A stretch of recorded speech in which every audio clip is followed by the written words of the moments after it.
2012년 3월 23세 아마라 헤이즈가 로스앤젤레스 시내 고급 호텔 객실에서 싸늘한 시신으로 발견되었다.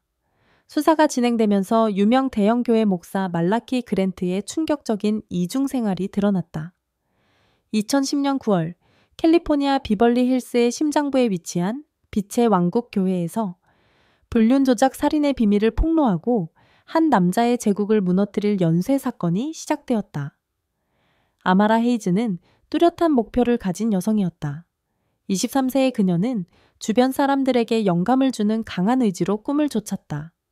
그녀의 인생은 결코 쉽지 않았지만 그녀는 과거가 미래를 규정짓도록 내버려 두지 않았다.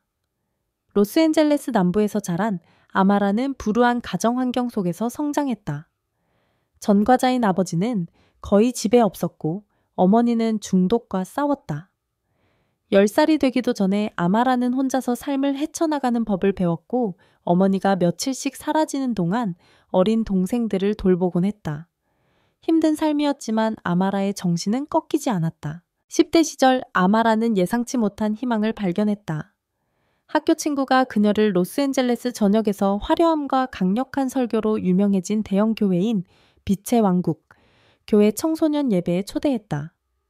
교회는 아마라가 이제껏 경험해 보지 못한 세계였다. 예배당은 금빛 장식으로 반짝였다. 높은 천장에는 샹들리에가 매달려 있었고 성가대의 음악은 누구든 눈물 찢게 할 수 있었다. 그 모든 것의 중심에는 말라키 그랜트 목사가 있었다. 그의 존재감은 예배당을 압도했다. 그의 말은 희망과 밝은 내일에 대한 약속으로 가득 차 있었다. 아마라는 인생에서 처음으로 주목받는 느낌을 받았다. 말라키는 첫 예배에서 그녀를 눈여겨보았고 예배 후에 그녀에게 인사를 건넸다. 그는 친절하고 매력적이었으며 카리스마가 넘쳤다. 그는 그녀에게 빛이 있다고 말했고 세상은 그 빛을 봐야 한다고 했다. 그 말은 그녀의 마음에 깊이 새겨졌다. 그녀는 정기적으로 예배에 참석하기 시작했고 교회의 활기 넘치는 공동체에서 위안과 목적을 찾았다. 대학에 다닐 무렵 아마라는 빛의 왕국 교회의 핵심 인물이 되어 청소년 프로그램을 위해 자원봉사하고 행사를 조직하고 심지어 자신을 떠올리게 하는 어린 소녀들의 멘토 역할까지 했다. 그러나 교회와의 연결은 단순히 신앙 때문만은 아니었다. 말라키는 그녀의 멘토가 되어 어려운 결정을 내릴 때 그녀를 인도하고 사회복지학 석사 학위를 취득하도록 격려했다. 그는 종종 그녀에게 삶을 변화시킬 힘이 있다고 말했고 아마라는 그를 믿었다. 하지만 시간이 지나면서 그들의 관계는 변하기 시작했다. 말라키의 관심은 이전과는 다르게 느껴졌고 더 개인적이고 강렬해졌다. 그것은 그의 사무실에서 그녀의 미래에 대해 논의하는 개인적인 만남이나 안부를 묻는다는 명목으로 늦은 밤에 걸려오는 전화와 같은 작은 일들에서 시작되었다. 2010년 9월 아마라는 자신이 완전히 이해하지 못하는 무언가에 빠져들고 있음을 깨달았다. 말라키는 더 이상 그녀의 목사가 아니었다. 그는 그녀가 깊이 존경하는 사람이었고 가장 필요할 때 희망을 준 사람이었다. 그러나 그의 세련된 말과 격려하는 미소 뒤에는 말라키의 비밀이 숨겨져 있었다. 그의 친절은 통제로 변질되었다. 그는 그녀가 어디에 있는지, 누구와 함께 있는지, 어떻게 시간을 보내는지 알고 싶어 했다. 처음에는 아마라도 그가 관심을 표현하는 방식이라고 생각했지만 점점 숨 막히게 느껴졌다. 동시에 말라키는 완벽한 공적 이미지를 유지했다. 그는 많은 사람들이 말라키만큼 존경하는 바네사, 그랜트와 결혼했다. 바네사는 영혼을 감동시킬 수 있는 목소리를 가진 전직 가스펠 가수였고 그들은 함께 사랑과 믿음의 등불로 여겨졌다. 교회는 종종 그들을 믿음의 왕족이라고 불렀고 그들은 그 칭호를 기꺼이 받아들였다. 그들은 호화로운 자선 행사를 주최하고 윤기 나는 잡지에 등장하고 절대적인 조화를 보여주는 가족 사진을 게시했다. 그러나 이제 말라키의 삶에 얽힌 아마라는 그 완벽한 외관에 금이 간 것을 보았다. 2011년 6월 아마라와 말라키의 관계는 완전히 선을 넘었다. 멘토링으로 시작된 것이 비밀스러운 불륜으로 번진 것이다. 그것은 아마라가 계획하거나 원했던 것이 아니었지만 말라키는 그녀를 특별하고 선택받았으며 심지어 사랑받는다고 느끼게 만드는 재주가 있었다. 그러나 죄책감이 그녀를 짓눌렀다. 그녀는 교회 친구들이 뭔가 이상하다는 것을 눈치챌까 두려워 그들과 거리를 두기 시작했다. 그녀는 바네사를 최대한 피했지만 바네사는 그들이 마주칠 때마다 항상 미소를 짓고 우아하게 대하며 아무것도 모르는 것 같았다. 전환점은 2012년 1월에 찾아왔다. 아마라의 삶 속 혼란을 반영하는 듯한 차갑고 비 오는 저녁이었다. 그녀는 생리를 놓쳤다. 그리고 몇 주간의 부인 끝에 그녀는 마침내 임신 테스트를 했다. 결과는 양성이었다. 몇 시간 동안 아마라는 작은 아파트에 앉아 테스트기를 바라보며 두려움과 불확실성으로 머릿속이 복잡했다. 그녀는 어떻게 해야 할까? 말라키는 뭐라고 말할까? 그리고 바네사는 스캔들에 대한 생각은 그녀를 공포에 떨게 했지만 혼자 아이를 키워야 한다는 생각은 더욱 끔찍했다. 마침내 용기를 내어 말라키에게 말했을 때 그녀는 그가 그녀를 안심시켜주고 그녀 곁에 있어주겠다고 약속하기를 바랐다. 그의 반응은 그녀의 예상과는 거리가 멀었다. 그들은 할리우드 바로 외곽에 있는 조용한 카페에서 만났다. 그들이 종종 사적인 대화를 나누던 장소였다. 말라키는 처음에는 차분하게 그녀에게 어떻게 확신하는지 설명해달라고 요청했지만 그녀의 말에 현실이 와닿으면서 그의 태도가 변했다. 그는 더 이상 그녀가 한때 존경했던 친절하고 이해심 많은 남자가 아니었다. 대신 그는 차갑고 계산적이며 심지어 화를 내기까지 했다. 아마라는 그가 턱을 꽉 다물고 커피잔을 쥔 손에 힘을 주는 것을 알아챘다. 그는 그녀에게 이 임신은 있을 수 없다고 말했다. 그것은 그가 쌓은 모든 것을 파괴할 것이라고. 이건 단순히 내 문제가 아니야. 그는 차분하지만 냉담한 목소리로 말했다. 교회와 내 가족, 그리고 나를 존경하는 수천 명의 사람들에 대한 문제야. 너도 그들을 생각해야 해. 지원에 대한 이야기도 도움의 제안도 없었다. 오직 그녀의 임신이 그에게 무엇을 의미하는지에 대한 두려움뿐이었다. 그들이 카페를 떠날 때쯤 아마라는 그 어느 때보다 외로움을 느꼈다. 말라키의 말이 그녀의 머릿속에서 계속 맴돌았다. 그는 그녀를 한 사람으로 보지 않았다. 그녀는 위협이자 짐이었고 제거해야 할 대상이었다. 그녀는 그들의 관계에 대한 모든 것에 의문을 품기 시작했다. 그 모든 것이 진실이었을까 아니면 처음부터 그의 신중하게 구축된 이미지 속의 조리였을까. 몇 주가 지나면서 아마라의 두려움은 커져갔다. 말라키는 더욱 멀어지는 동시에 더욱 통제적으로 변했다. 그는 예고 없이 나타나서 그녀의 다음 행보에 대해 이야기해야 한다고 주장하기 시작했다. 그는 그녀에게 무엇을 해야 할지 명시적으로 말하지 않았지만 그의 의도는 분명했다. 그는 그녀가 임신을 없애기를 원했다. 상황은 2012년 2월에 정점에 달했다. 갇히고 절망적인 아마라는 대학 프로그램의 친한 친구에게 털어놓았다. 그녀는 모든 세부 사항을 말하지는 않았지만 친구가 그녀가 처한 위험을 깨달을 수 있을 만큼은 공유했다. 친구는 그녀에게 떠나라고 교회를 떠나 뒤돌아보지 말라고 촉구했다. 그러나 아마라에게는 그게 그렇게 간단하지 않았다. 말라키는 권력이 있었고 인맥이 있었고 끈질겼다. 그녀는 탈출구가 없는 것처럼 느꼈다. 2월 말까지 아마라는 결정을 내려야 한다는 것을 알았다. 그러나 그녀는 또한 한 가지 확실한 것을 알고 있었다. 말라키는 자신을 보호하기 위해 무슨 짓이든 할 것이다. 2012년 2월 말, 말라키 그랜트가 정성 들여 만들어온 삶에 금이 가기 시작했고 그가 수년 동안 완벽하게 만들어온 이미지를 산산이 부술 위협을 가했다. 그의 아내 바네사는 항상 말라키가 세상에 보여주는 것보다 더 많은 것이 숨겨져 있을 것이라고 의심해왔다.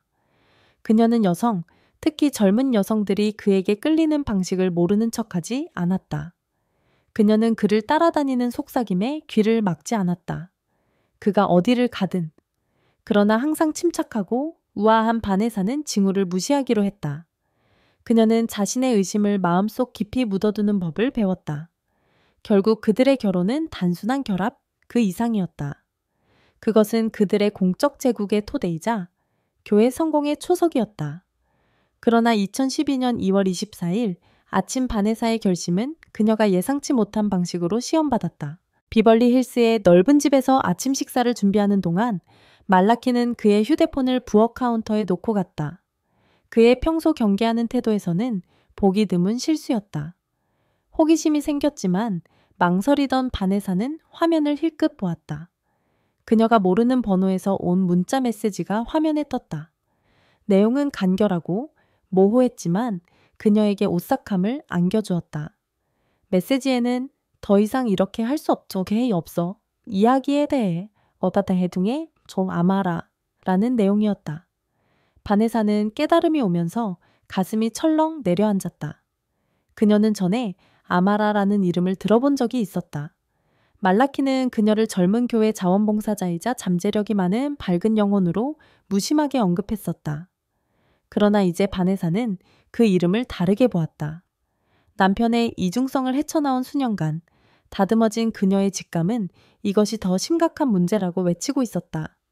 그 후 며칠 동안 바네사는 자신의 삶이 무너지고 있다는 느낌을 떨쳐낼 수 없었다. 그녀는 말라키가 늦은 밤에 대해 이야기할 때 그녀의 시선을 피하는 모습, 교회에 대한 질문을 할 때마다 그의 어조가 날카로워지는 모습 등 다른 징후들을 알아차리기 시작했다.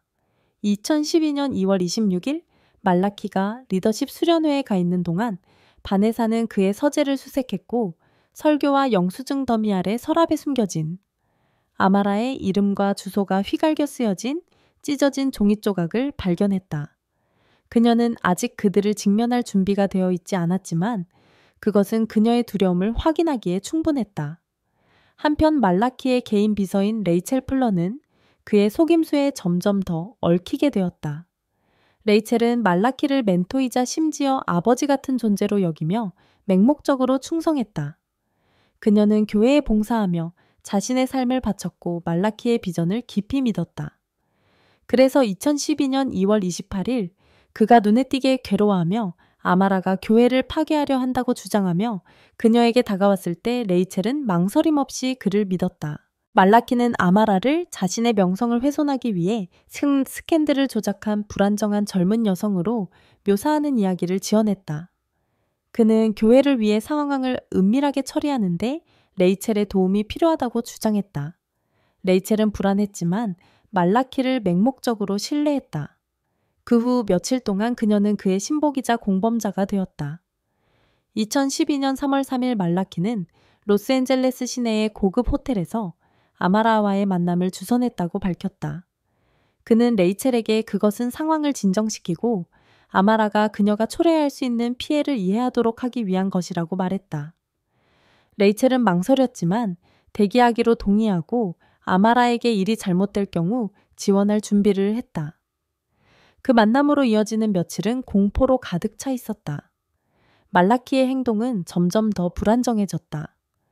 그는 그녀에게 모든 시간에 전화를 걸어 그녀가 어디에 있는지, 누구와 함께 있는지 캐물었다. 그녀는 2012년 3월 4일 캠퍼스를 걸어갈 때 이상한 시간에 아파트 근처에서 공회전하는 차들을 발견하고 누군가의 시선을 느꼈다. 그녀는 가장 친한 친구 타샤 클라크에게 털어놓으며 감정적 피해에 대해 이야기했다. 말라키가 그녀를 압박하고 있었다. 그녀는 판단이 두려워 그들의 불륜과 임신에 대한 자세한 내용은 생략했다. 그러나 그녀의 두려움은 분명했다. 타샤는 그녀에게 말라키와의 관계를 끊고 당국에 가라고 촉구했지만 아마라는 갇힌 느낌을 받았다. 그녀는 누구를 믿어야 할지, 어떻게 탈출해야 할지 몰랐다. 2012년 3월 5일 밤 말라키는 그녀의 교육에 대한 재정적 지원을 논의한다는 명목으로 아마라를 호텔로 유인했다. 아마라는 어떤 종류의 해결책이라도 간절히 바랐기 때문에 마지못해 동의했다. 말라키가 선택한 스위트룸은 호화로웠지만 으스스할 정도로 외딴 곳에 있었다. 그녀가 도착했을 때 분위기는 긴장되었다. 아마라는 침착함을 유지하려고 노력했지만 대화는 곧 대립적으로 변했다. 말라키는 그녀를 악당처럼 느끼게 만들기 위해 그녀의 말을 왜곡하며 그의 가족과 교회를 위협했다고 비난했다. 논쟁이 고조되면서 말라키의 태도가 바뀌었다. 그의 차분하고 침착한 외면은 더 어두운 무언가, 즉 분노 편집증 절망으로 바뀌었다. 격분한 그는 아마라의 목을 움켜쥐며 공격했다. 몸싸움은 짧았지만 잔혹했다. 끝났을 때 아마라는 바닥에 생기 없이 누워 있었다. 그녀의 밝은 미래는 순식간에 꺼졌다. 당황한 말라키는 레이첼에게 전화했다. 2012년 3월 6일 이른 아침 그녀가 호텔에 도착했을 때 그는 이미 현장을 청소하기 시작했다. 레이첼은 경악했지만 말라키의 거미줄에 너무 깊이 얽혀 벗어날 수 없었다.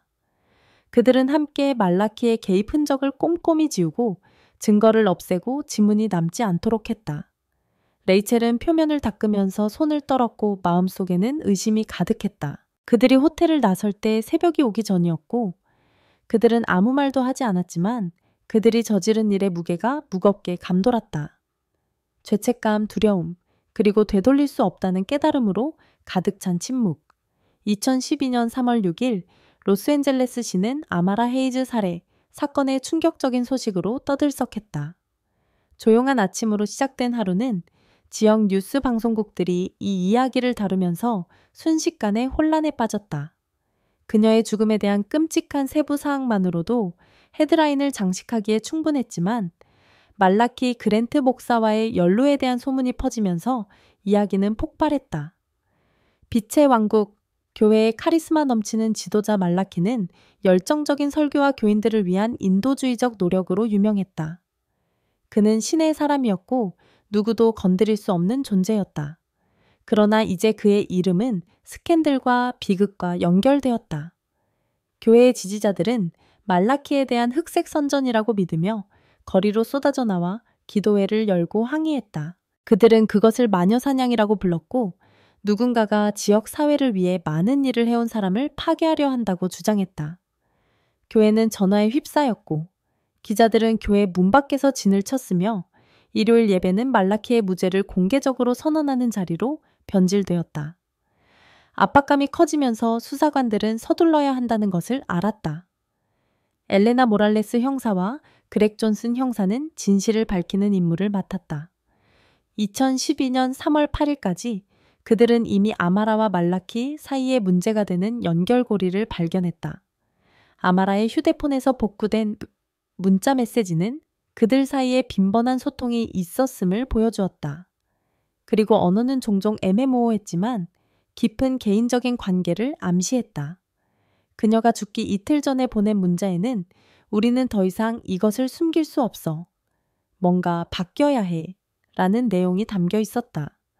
이 메시지는 말라키의 공적인 지위와 결합되어 그를 확고하게 주목받게 했다. 말라키는 그날 완벽하게 차려입고 신문을 받기 위해 왔다. 그의 태도는 침착하고 냉정했다.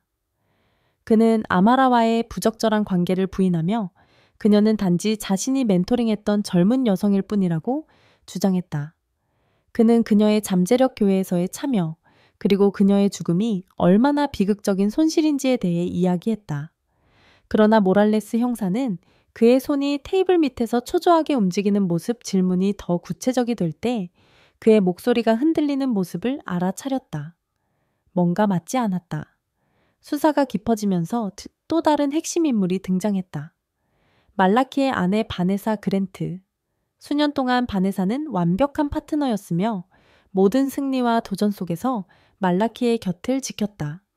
그러나 2012년 3월 12일까지 바네사는 남편에 대해 알고 있다고 생각했던 모든 것에 의문을 품기 시작했다. 대중의 압박은 엄청났고 기자들은 끈질기게 그녀를 괴롭혔다. 바네사는 항상 질문을 피하고 침착한 태도를 유지하는 데 능숙했다. 그러나 내면은 무너지고 있었다. 2012년 3월 15일 바네사는 말라키의 서재에서 다가오는 교회 모금 행사와 관련된 서류를 찾고 있었다. 그러다 책상 서랍 깊숙이 묻혀있는 폴더를 발견했다. 안에는 말라키와 아마라 사이에 1년 이상 거슬러 올라가는 인쇄된 이메일이 들어있었다. 어떤 것들은 애정이 넘쳤다. 다른 것들은 격렬했지만 특히 눈에 띄는 것이 하나 있었다. 아마라의 죽음 불과 사흘 전에 보낸 메일에는 이것이 알려져서는 안 돼. 무슨 일이 걸려 있는지 알아. 라는 내용이 담겨 있었다. 바네사는 그 단어들을 읽으면서 손을 떨었다. 그녀는 수년 동안 말라키의 불륜을 의심했지만 항상 모른 척하기로 했다. 그러나 이것은 달랐다. 이것은 단순한 불륜이 아니었다. 파괴된 삶이었다. 통제불능 상태가 된 비밀이었다. 그 후 사흘 동안 바네사는 양심과 싸웠다. 2012년 3월 18일 그녀는 이메일을 경찰에 넘기기로 결정했다. 그것은 남편을 배신하고 자신을 대중의 시선에 노출시키는 것을 의미하는 파괴적인 선택이었다. 그러나 바네사는 그것이 옳고 옳은 일이라는 것을 알았다. 이 이메일을 입수한 형사들은 말라키의 이중생활에 대한 더 명확한 그림을 그리기 시작했다. 호텔의 감시 영상은 그가 아마라의 죽음 불과 몇 시간 전인 2012년 3월 5일 밤 로비에 들어서는 모습을 보여주었다. 목격자들은 그가 가명으로 방을 예약했다는 것을 확인하여 그를 더욱 혐의에 묶었지만 여전히 한 조각이 빠져 있었다. 그 방 안에서 무슨 일이 일어났는지 확인할 수 있는 사람이 필요했다. 그 돌파구는 2012년 3월 22일 형사들이 말라키의 개인 비서인 레이첼 플러에게 관심을 돌렸을 때 찾아왔다. 레이첼은 수년 동안 말라키의 곁을 지키며 그의 일정을 관리하고 교회 행사를 조정하며 그의 비밀을 보호해왔다. 그러나 아마라의 죽음 이후 몇 주 동안 레이첼은 점점 더 위축되었다. 형사들은 그녀의 진술에서 모순을 발견하고 더 강하게 압박하기로 결정했다. 레이첼은 2012년 3월 22일 두 번째 신문을 받기 위해 왔다. 몇 시간 동안 그녀는 아마라의 죽음에 대해 아는 바가 없다고 주장하며 결백을 주장했다. 그러나 형사들이 증거문자 이메일 감시 영상을 제시하자 레이첼은 무너지기 시작했다. 그녀의 자신감 넘치는 외모는 무너졌고 마침내 자백했다. 그녀는 말라키가 살인사건이 일어난 밤 당황하며 그녀에게 전화했다고 밝혔다. 그녀의 도움을 구하면서 그녀는 호텔에 도착하여 바닥에 쓰러져 있는 아마라의 생기 없는 시신을 발견했다. 말라키는 그녀에게 범죄와 관련된 모든 증거를 지우고 현장을 청소하라고 명령했다. 레이첼은 표면을 닦는 것부터 객실 열쇠를 처리하는 것까지 모든 세부 사항을 설명했다. 레이첼의 자백은 수사관들에게 필요한 마지막 조각이었다. 말라키에 대한 소송은 빈틈이 없었다. 2012년 3월 24일 그는 비벌리 힐스의 집에서 체포되었다. 한때 존경받던 목사는 카메라가 모든 순간을 포착하는 가운데 수갑을 차고 끌려갔다. 대중의 분노가 바뀌었다. 많은 지지자들이 충성심에 의문을 품기 시작했고 다른 사람들은 그가 결백하다는 믿음을 고수했다. 2012년 5월 12일에 시작된 재판은 도시에서 본 적 없는 광경이었다. 법정은 언론인 교회 신자 호기심 많은 구경꾼들로 가득 찼다. 검찰은 말라키와 아마라의 관계를 상세히 설명하는 비난적인 사건을 제시했다. 교회 내에서의 그의 재정적 비행, 그리고 그녀가 죽은 날 밤의 끔찍한 사건. 이메일 문자 메시지 레이첼의 증언은 자신의 힘과 영향력을 이용하여 주변 사람들을 조종한 남자의 모습을 그렸다. 가장 감정적인 순간은 바네사가 증인석에 섰을 때였다. 그녀는 결혼 생활에 대해 이야기하며 말라키의 매력과 통제력 심지어 믿어서는 안 될 때조차 사람들을 그를 믿게 만드는 능력에 대해 설명했다. 그녀의 증언은 차분하고 절제되었지만 그녀의 목소리에 담긴 고통은 분명했다. 그녀는 수년 동안 눈을 감았다고 인정했고 지금은 그 결정을 깊이 후회하고 있다. 배심원단은 2012년 5월 24일에 단 4시간 동안 심의했다.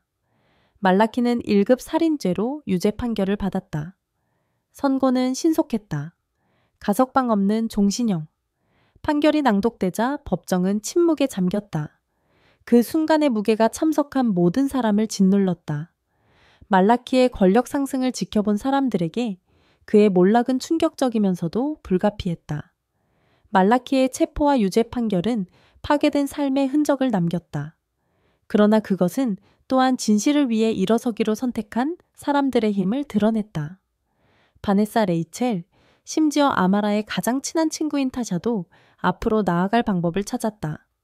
아마라의 이야기가 잊혀지지 않도록 하기로 결심했다.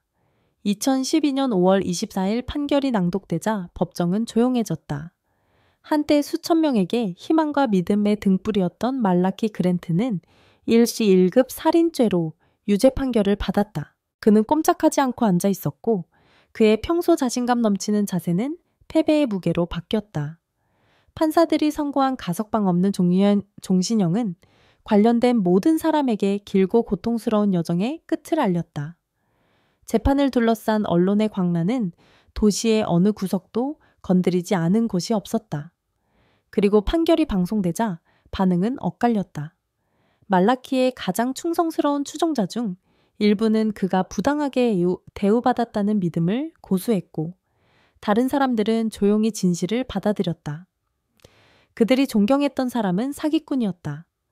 바네사 그랜트는 그날 법원 밖에 서 있었고 따뜻한 5월의 태양도 그녀의 마음속 추위를 덜어주지 못했다. 지난 몇 달은 폭로 배신 고통, 그리고 변화의 소용돌이였다. 바네사는 한때 말라키 곁을 지키는 충실한 아내였다. 이제 더 이상은 아니다.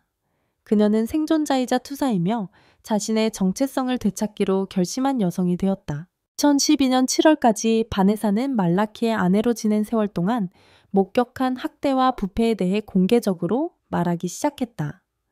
그녀는 종교기관의 어두운 면을 폭로하는 단체들과 자신의 이야기를 공유했다. 침묵당한 다른 여성들에게 힘을 실어주기 위해 자신의 플랫폼을 사용하면서 그녀의 침착한 태도와 강력한 말은 많은 사람들에게 공감을 불러일으켰다. 그리고 곧 그녀는 치유와 정의에 초점을 맞춘 행사에서 인기 있는 연사가 되었다. 바네사의 변화는 놀라웠다. 한때 남편의 그림자 뒤에 숨어 있었던 여성이 이제 당당하게 일어섰다. 그녀의 목소리는 꾸준하고 맑았다. 동시에 아마라의 가장 친한 친구인 타샤 클라크는 아마라의 유산이 잊혀지지 않도록 노력하고 있었다. 2013년 초 타샤는 젊은 여성들이 학대적인 환경에서 벗어나 꿈을 좇도록 돕기 위해 고안된 프로그램인 아마라 헤이즈 기념 장학금을 시작했다. 아마라의 이름으로 모금 행사가 열렸고 그녀의 이야기에 감동받은 사람들이 참석했다. 장학금은 재정 지원 멘토링 그리고 가장 필요한 사람들에게 희망을 제공했다. 타샤에게 이것은 단순한 프로젝트, 그 이상이었다. 그것은 그녀의 가장 친한 친구를 기리고 그녀의 때 아닌 죽음 후에도 그녀의 빛이 계속 빛나도록 하는 방법이었다. 2014년까지 한때 웅장했던 빛의 왕국교회는 버려진 채 서 있었다. 한때 신자들을 현혹시켰던 금빛 샹들리에들은 이제 먼지로 뒤덮였다. 좌석은 비어있고 벽은 금이 가고 벗겨졌다. 그것은 잊을 수 없는 광경이었고 그 반짝이는 표면 아래에 존재했던 어둠을 뚜렷하게 상기시켜 주었다. 지역 주민들은 그 건물을 피하며 저주받았다고 불렀고 말라키의 거짓말로 피해를 입은 사람들의 영혼에 대한 도시 전설이 형성되기 시작했다. 스캔들과 가장 가까웠던 사람들에게 버려진 교회는 고통과 배운 교훈을 모두 상징했다.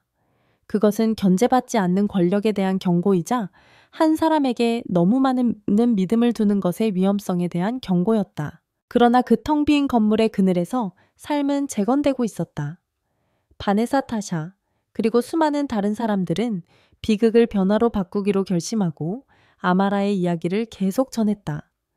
일어난 일의 상처가 완전히 사라지지는 않겠지만 남겨진 사람들의 힘과 회복력은 아마라의 유산이 지속되도록 보장했다.